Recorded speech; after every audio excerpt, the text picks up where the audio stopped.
Welcome back, Ole Miss fans, to another episode of the Rebel Talk. I'm your host, Zach Mareth. As always, we have Dalen Flowers in the house. We're back with another episode. We're going to talk to you guys a little bit about the Senior Bowl, some of these draft projections for Jaxson Dart, which are getting extremely high, along with Walter Nolan, Princely Monmiel, and Trey Amos, who were in attendance. The Ole Miss Rebels, who are also attending the Shrine Bowl, like JJ Pegues, Caden Prescorn, Juice Wells, and Pooh Paul. And then we're going to dive into some men's basketball coming off the loss to Auburn, and along with women's basketball too, who's had a really nice couple last wins here with a huge game against Oklahoma on Thursday. But like I mentioned, Dalen, I wanted to talk about Jaxson Dart, who has blown up on social media. For those who are paying attention, Jaxson Dart's being named quarterback 3 of this draft by several scouts and analysts. And he goes to the Senior Bowl, has a great week of practice, and he scores the first touchdown of the game as well. So where do you see Jaxson Dart landing in this draft, Dalen? Because it seems like he was a second, third round guy, potential maybe backup quarterback after the end of the Ole Miss season. But he's starting to turn some heads here as we head into February, March, and eventually the draft in April. That's a good question, man. I think this quarterback room is one of the weirdest in the last couple of years. I think it all depends on what a team is looking for, how optimistic they are on taking quarterback that early. And when I say that, when you look at a team like, I think the big name is the New York Giants. They need a quarterback badly. Are they willing to take a guy like Jaxson Dart with the upside of can be really good, but if you don't have a developed offensive line like the Giants do not have, and you have a great receiver, Malik Neighbors, but other than that, no other help, you kind of put yourself in position. Is that something you want to take that risk on? And you look kind of moving forward is how bought in are teams actually on Jaxson Dart? And when I say that is, like you said, his stock has risen over the last couple months, starting with the Gator Bowl against Duke. He showcases true abilities in that game, his arm talent, his progressions down the field, his ability to use his feet as well, and his leadership. You don't see too many guys coming out and playing in those type of bowl games anymore. And I think obviously his game performance helped him, but I think just playing in the game individually proved to NFL scouts that this guy wants to win, wants to compete at the highest level, and would do whatever it takes to. So I think it bases on what a team is looking for. And can Jaxson Dart simply fit their system? I think the kid is obviously great, has great talent, but we watched him struggle a lot. And what was the big cause of that, Zach? In my opinion, was we had a struggling offensive line. So does an NFL team that also has a struggling offensive line want to take that same risk? I don't think that's smart for any quarterback, but I definitely don't think it's smart for Jaxson Dart. I think he's a guy that when he's capable of doing things is a really talented elite quarterback, can get outside the pocket, throws really well outside on the run, has great power in his arms to put the money on the ball and a deep ball. But when he's facing a lot of pressure, I have to be honest, sometimes I watch Jaxson Dart, I'm like, you could have done better in that situation. And that's going to continue for him to be a growing pain. And he definitely will continue to work on it. And I'm sure one day we won't even have that. People won't even have these type of conversations about Jaxson Dart. But I still think that's a big thing to be talked about. So I definitely can see him going in round one. I think you don't build up this type of hype without it. I think Lane has produced multiple guys to be quarterbacks in the NFL over this last, decade or so in his journey. So I definitely can see it. I would say my hope, this has kind of been that team thrown around is the Los Angeles Rams. I think Matthew Stafford has probably 2 or 3 years left in his career. But I've always been a big Matthew Stafford fan. He's probably one of, if not the greatest quarterbacks I've ever and being able to make his progressions and read down the field. One of the great short pass quarterbacks ever, one of the great middle pass quarterbacks ever, just in reading and dumping it off when needed instead of making overstimulated plays. I think if Jaxson Dart can sit behind that type of player for a couple years, learn what it takes to be in the NFL for a long time, learn what it takes to be a great quarterback and not just do the home run play every time. And as well, I think Sean McVay is one of the best quarterback coaches in the entire NFL as well. So that would be my hope for him. Obviously, we don't know what's going to happen. I think this guy, for me, probably an early second round draft pick, but I wouldn't be surprised if he goes in the first round. I'm proud of him. One of my big things about Jaxson is as much adversity we saw this year, as much adversity as he went through last year with I'm going blank on his name, excuse me, but the Oklahoma State Spencer Sanders coming in and transferring, and Walker Howard transferring. And even when he first got here, Zach, with the battle with Luke Altmaier, he's dealt with a lot of adversity his 3 years at Ole Miss, but he continued to fight. He continued to prove that he was the guy. He continued to show that he was the guy meant for this moment. And he prevailed every single step. He prevailed no matter how many setbacks he faced. He prevailed, and I think he's going to do the same thing in the NFL. So wherever he lands, I know he will be successful. And I think, years down the road as well, he will also be a successful coach if he chooses to go down that route. Jackson's a fantastic player, and I was talking with an NFL draft analysis guy, Joe DeLeon. We had him on the show. If you haven't seen the episode, I recommend you go check it out. But the comparison he made for Jaxson Dart to really thrive the most in the NFL is a Bo Nix type situation. You have options. You can run the ball. You have a stable offensive line. You got guys out wide who can go make plays. So if Dart can get himself into that sort of position wherever he's drafted, I think that's best case scenario. But again, he had a fantastic week at the Senior Bowl. Walter Nolan and Princey Umanmielen were on my Twitter feed seemingly like every minute of the day, constantly turning heads, which isn't a surprise to Ole Miss fans. But I think, you finally get to see these guys going against other elite prospects. It really starts to turn some heads, along with Jared Ivey and Trey Amos, who did some incredible things. Then the Shrine Bowl, which is basically another version of the Senior Bowl. Like I mentioned, Caden Prescore and Juice Wells, Pooh Paul, and JJ Pegues played. And JJ Pegues got an interception, Dalen. I mean, the guy, he just continues to prove that he's not just a defensive tackle. But the dude, he does it all, man. He can be a running back for Ole Miss. He can be a cornerback, I guess, making interceptions. But he is also making a name for himself in terms of his footwork and athleticism. Because for those who don't know, this dude used to play tight end. He used to play quarterback, running back, basically everything in high school. So very excited to see where he lands. But just for Ole Miss fans in general, Dalen, I can't remember a class where potentially 10 guys are going to make an NFL roster this year. It's really impressive, the talent that Lane Kiffin assembled. It's a shame that it didn't come to fruition at the end of the year, but a lot of big names, and it's exciting. We're going to keep you guys posted with NFL draft content, but there's going to be a lot more headed your way now. I want to transition a little bit into basketball, Dalen. Ole Miss lost to Auburn. I believe 92-82 was the final score. It was a really competitive game, man. And first and foremost, want to give credit to Auburn. It felt like every time Ole Miss got within 1 or 2 points, they'd go down and make a three and continue to extend the lead and eventually put it out of reach. But Bruce Pearl has done incredible things at Auburn. Johnny Broome, not the biggest fan at the game. He was, taunting the fans, taunting the students. It was fun to chirp at him a little bit. Not the biggest fan, but the dude can play. And he really facilitated that offense. He got the ball in his hands and he was dishing it out to another guy for an open three. So Auburn is a very commendable program, and I want to give them all the credit in the world. But I do have, some critiques here, Dalen, and we mentioned it a little bit before the podcast, but Ole Miss shoots 24 from 35 at the free throw line versus Auburn, who shoots 18 for 23. So there's about a 10% differential in percentages. And as we know, free throws kind of determine the game, right? If Auburn goes down when they're in that double bonus mode and misses a lot at the end of the game, Ole Miss has a chance to not only take the lead, but win. And they continue to make them. And early in the game, Ole Miss missed a lot, and it came back to bite them. And then the final stat I'll touch on before I give you the floor here, Day, is Auburn shot 50% from three-pointer. That is unbelievable. And, I firsthand, right? I think I saw it. All the fans saw it. It felt like they couldn't miss at times. And Ole Miss went 6 for 19, which is not even, I think it's close to 30%.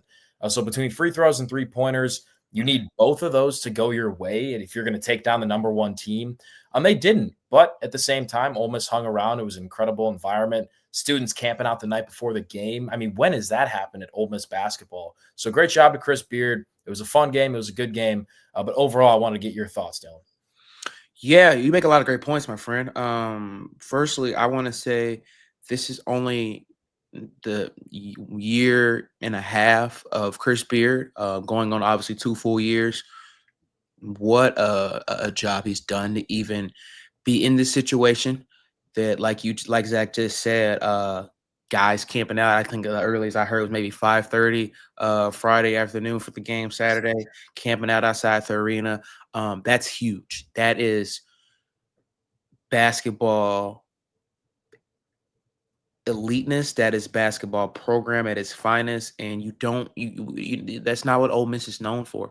So for Chris Beard to be doing this early in his career commends what he is as a coach and what his staff is as a coaching staff. He's done a fantastic job. But the game was incredible. I thought, you make up a great point about free throws and 3-point shooting. And I want to bring up a point, and I'm going to come back to your 2 points, but rebounding. There you go. For me, it's simple.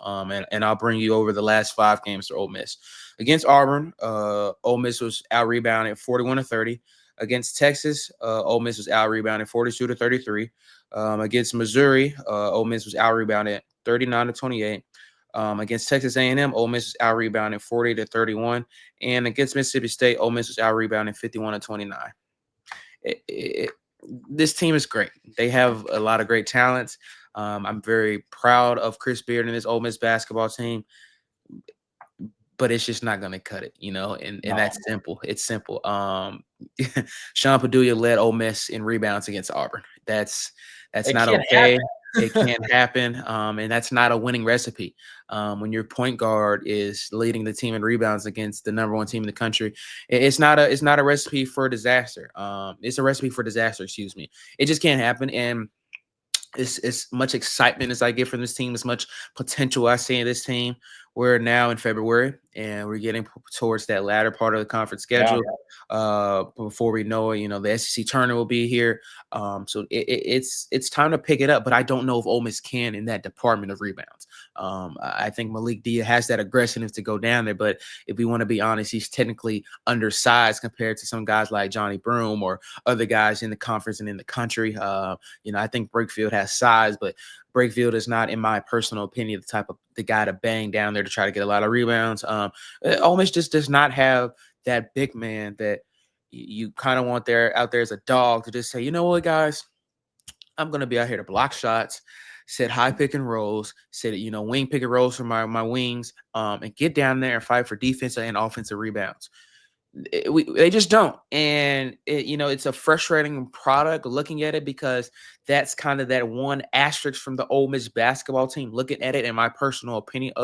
Obviously there are some things you kind of tick on, like Zach said, but that's my big asterisk, is when you're getting out rebounded that much. And mind you, that's great, but you look at the Mississippi State game, 51-29 going into state favorites, but Ole Miss barely lose that game. 40-31 against A&M. Ole Miss should have won that game, undoubtedly. They led the entire time until the clock hit, the last 10 seconds of the game. So as much as that savors, Ole Miss still has a lot of opportunities in front of them. Continue playing the best basketball possible, stay healthy, and I wouldn't be surprised if Ole Miss makes a Sweet 16 Elite 8 run, but they're going to have to now, bring it back to Zach points, do the things that they can control. 24-35 in the free throw margin against Auburn is unacceptable. Even if you make 6 more free throws, 30-35, it's a different ball game against Auburn. Changes everything, man. Yeah, so that's a huge thing. And even, Zach brings up the point that, Auburn shoots 50% from the charity stripe, which is something you hardly ever see in college basketball. You hardly ever see in the NBA as well. So that's something that Ole Miss is missing. They cannot shoot behind the perimeter consistently. And that's just a struggle for them. It takes, time, it looks like, for this offense to set offensive plays in the half-court offense. Sometimes it looks a little one-dimensional with Sean Padulla running the point sometimes. I still think, honestly, this team is trying to figure things out with Dre Davis coming back a few weeks ago. I don't know, but I'm not concerned, and I don't think Ole Miss fans should be concerned either. I think this is a product that is still making its way to its highest potential, but how can they make free throws? How can they make 3 points consistently? And as well, how can they defend the perimeter a little bit better too? There were times that, I watched guys switching, and I didn't understand why. There was one point in the second half that Padulla and Juju Murray were doubling Broom on the wing, and I'm like, why are the 2 point guards for Ole Miss doubling the biggest guy in the court? So there's small things like that that had to be worked on. But I have no doubt that Chris Beard can change those things. It's time to – I don't know what goes on behind practices, but it's time for everyone has to make 10 free throws before they can leave, something has to change if Ole Miss wants to lift some type of hardware. I think that's the goal for this team. I think these guys are not satisfied for just, hey, we made the tournament, we got in the first round, then we got knocked out. And I don't think Ole Miss fans are in that position either. They've seen the largest, crowd in the pavilion against A&M, the second largest against Texas, against Auburn, excuse me. This fan base has bought into this basketball team this season, and I think the players have the potential to keep improving, but it's do or die right now. And with the angry Kentucky team coming into the pavilion this upcoming week, coming off a loss against their former head coach, John Calipari, it's going to have to happen. And you bring up a great point against Auburn, the three-point shooter. Well, here comes Kobe Brea. In my personal opinion, the best three-point shooter in the country that leads the Kentucky Wildcats.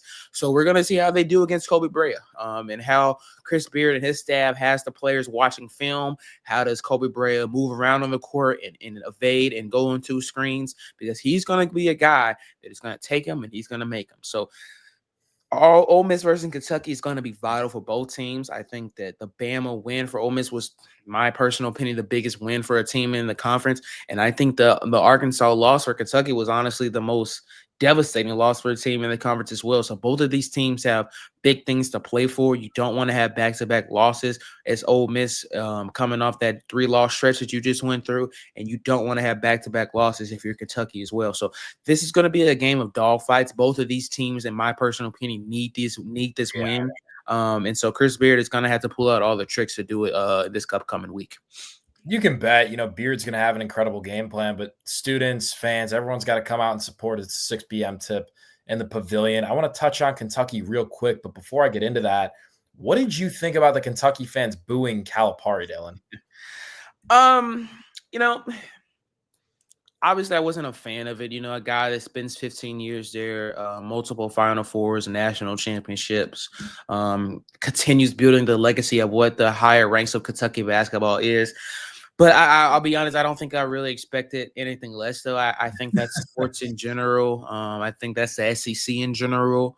And people don't give people their flowers while they're still playing or coaching. I think once, Calipari says, hey, I'm hanging the boots up officially, then those flowers will be given to him by Kentucky fans. But I didn't expect anything less. Arkansas and Kentucky have a deep rivalry that goes back to the 90s from with, Tubby Holden and Nolan Register and even Mike Anderson years ago that kind of brought Arkansas relatively back, and Eric Musselman as well. So for him to make that switch, a conference rival, a marquee team in Arkansas as well, I didn't see it any different, but it was definitely a fun game. I was kind of dissatisfied the game day went to, UNC Duke. I thought that, you only get John Calipari's return to Kentucky once, and you still don't go there for game day. My personal opinion, but it was a fun game, and I didn't expect anything less, and I thought Calipari handled it well. I don't think he, in that moment tried to buy too much into it. I think he wanted the people to be focused on the game at hand, and it was a great game, and I'm excited. I think that was a great win for Arkansas to kind of turn the keys for them as well. And I want to just explain how competitive the SEC is this year. Kentucky beat Tennessee on the road last Tuesday, and then lost to Arkansas at home, who Arkansas, again, usually a very good, talented program, but they're having a little bit of an off year. They have a new coach. There's a lot going on in Fayetteville, and they walked into Kentucky and smacked them by, I want to say, 10 points, Dalen, right? Yep, they did. Mm-hmm. There you go. So SEC is unbelievable this year. And, Kentucky's coming into town. They got the kid, incredible three-point shooter. You need to see a performance on the perimeter like Sean Padula had against Mark Sears in Alabama. You have to suffocate this kid. There cannot be any open shots, and they're going to be moving him around, right? Setting picks, cut here, whatever the case may be. They're going to get the ball in his hands. How can you switch, rotate, and adjust while also getting rebounds? Because a lot of those three-pointers are going to come on second chance opportunities. So you have to play with physicality. Mark Pope's done a nice job keeping Kentucky pretty disciplined for a majority of the year. And, the one stat I want to hit on quickly is that Kentucky went 50% from the free throw line and forced the ball over 14 times against Arkansas. So if you can get them to the line on the road and they shoot 50%, I think that's a great thing for Ole Miss. And, even further, Ole Miss does a really nice job at turning the ball over. So if you can aim for 15 plus high double-digit turnovers. You put yourself in a good spot to win. We've seen with Chris Beard's teams in almost every school, great defense creates opportunities for good offense. So it's going to be fun. Again, 6 p.m. tip in the pavilion. Be sure to come out and support the Rebs. Another game, right? Women's basketball. I want to transition into this. They're hosting Oklahoma, number 13 Oklahoma in the pavilion on Thursday at 6:30. Look, Ole Miss women's teams host Texas. I believe this was Sunday of last week. They end up losing by 3, but they're winning the whole game. They command that game. It was very similar to the men's game against A&M. And they drop it, but they bounce back this week. Coach Yo and the girls responded with a win over Georgia on the road, and then a win over ranked Vanderbilt, which I believe was their last ranked win. I want to say since Stanford. Was that the stat, Dalen? Yeah, that was correct.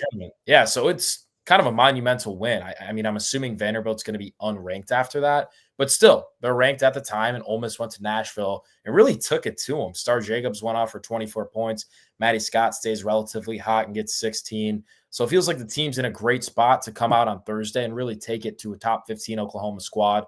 But same message as the men's, right? You got to come out with physicality. You need the pavilion packed. You got to get that home environment, and hopefully you can steal one from a great Sooners team. Yeah, you make a great point. The Texas loss for the women's team was almost identical for the men's loss against Texas A&M. It was a heartbreaker. Like, it genuinely was. Like, it sucked for the women's to lose that team. Being in the post game press conference with Coach Yo and Maddie and Tamia Sandler, that they were visibly hurt. And it's one of those games that you kind of look back on what could they have done differently. And I think from that Texas game for Ole Miss, I took that, look back at some of their losses: Alabama, UConn, USC, NC State, all those games, ranked opponents, minus Alabama, but they were down early and tried to crawl their way back, and almost did in all those games, but couldn't do it. But Texas, they lead the game. They literally lead the entire game. Have a 7-point lead going into the second quarter, kind of struggle in that second quarter, come out at halftime firing, and then in the last 5 minutes of the fourth quarter just go stale. But for me, that was improvement. When I say that is, they weren't crawling back. They fought, and held the lead and just couldn't finish it out. Now you get past that phase. How do you now win these games? Going to Athens last week was huge. I know Georgia, their women's team has kind of been up and in over the season, but they're still a quality team, have a great coaching staff. But beating Vanderbilt was huge. Going on the road to Nashville, number 23 team in the country, and beating Ole Miss and beating Vanderbilt in the fashion they did was huge. Like Zach said, Oklahoma comes into town this week. That gives them the momentum and confidence going into a huge game, knowing that they can compete with any team in the conference. So they're kind of sitting in the 4th spot within the conference right now, with a couple of decent wins. But this is going to be a marquee win that you can have on your resume. So when you're looking for teams to put in the March Madness, you want to give a higher rank. Wins like this will be able to give Coach Hill and her squad that. So they're going to have to continue to perform well. Zach brought up Star Jacobs. She came into Ole Miss, 1,000 points scored, some of her previous schools. Tried to evaluate her role being a transfer to Ole Miss this year, has finally found it over the last couple of games. Double today with 24 points, like Zach said. And the leader, Madison Scott, she's been on the roll the last 4 games, killing on both sides of the ball, attacking the basket, shooting her patented mid-range game, and being a vocal leader. That's what Ole Miss needs from their senior veteran, Madison Scott, a preseason All-American, SEC first-team All-American this season. So she's the girl that leads the pack. And I believe that if Madison Scott struggles, I think Ole Miss struggles. If Madison Scott is succeeding, then Ole Miss is succeeding. So the keys are going to be in her hands, and how Coach Yo can get the ball in her hands and develop. And as well as Saratino, who's had an outstanding freshman year, they're going to rely on her a lot. She's been shooting the ball lights out from behind the arc of the last 10 games. So they're going to expect her to kind of keep that movement going, because that's the one thing that struggled is 3-point shooting for Ole Miss and their women's team. But Saratino has continued to evolve her 3-point shot. So it's going to be fun. Oklahoma is a team that last year came in the first game against a ranked opponent last year. I said conference, excuse me. And you know, a close game, but the OU took it, and I thought that was a turning point for the word of the season went last year for Ole Miss. So this can be another turning point. These games now, like I said, for the men's, you're in February now. You're getting ready to kind of close out that conference play for regular season play, getting ready for the SEC tournament in a few weeks. So Oklahoma coming to town is huge, and it's going to be a huge and much needed win. But it's all going to base on how do you control the game from the start, and not have a 5-minute spell in the last couple minutes of the game where you don't score any points at all. You're spot on, Dalen. And, we talk about it. These are two huge must-win games, like we just mentioned. So come on, support 6 p.m. Tuesday for the men's. For the women's, 6:30 on Thursday, both in the pavilion as we inch closer to March. These games only get more and more important, especially against ranked opponents who are in the top 15. Listen, Dylan, that's all I got, brother. It's going to be a fun week, like we just talked about, tuning into a lot of basketball. We appreciate you guys tuning in. Is there anything else you got to add? No, man. Like Zach said, you guys come out and support. Support the Grove Collective. Keith Carter has continued to uplift what the Ole Miss and Oxford community wants in terms of the athletics program. So if you can do your share, it is obviously appreciated to continue making Ole Miss one of the best athletic programs in the nation. And baseball will be here before we know it too. So get excited about that. And, obviously it's been a struggling couple of years for Ole Miss baseball, but a lot of changes have happened. So expect a little bit of a spotlight to be on Mike Bianco on the baseball team this year. It's going to be fun, man. We appreciate you guys tuning in. Be sure to like, subscribe, leave a comment with any questions that you may have. As always, Hotty Toddy, go Rebs. Thank you, guys.